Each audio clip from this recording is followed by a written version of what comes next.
સીતારામ જય શ્રી રામ. હા ભલે લોકલ અહીંયા લાલુ ભાલુ તોડપાણી.com.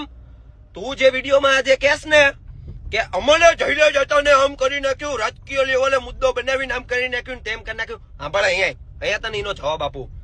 એ SIT ની ટીમ હતી, એ તારી હગીવાલી નથી મારી હગીવાલી, બરોબર? એમને જે કર્યું હશે એ જોઈ વિચારીને કર્યું હશે, કઈક પ્રૂફ પુરાવા સાથે કર્યું હશે. અને તું જે કેસ ને કે પરસોત્તમભાઈ સોલંકી આમ ને તેમ, તો સાંભળ, હવે હું તને ચેલેન્જ આપું છું, બરોબર? ભાવનગરમાં 18 વરણ માટે ભાઈનો એક જ કોલ અને 18 વરણ માટે મેટર સોલ્વ, સમજો? તને 18 વરણ જાણે જ છે કે અમારા બાપજી કોણ છે, શું છે. તને અમારે કઈ બતાવવાની જરૂર નથી. બાકી તું જે બફડાટ કરસ ને એનો તને બહુ હવે સારી રીતે જવાબ આપીશ. લોકલ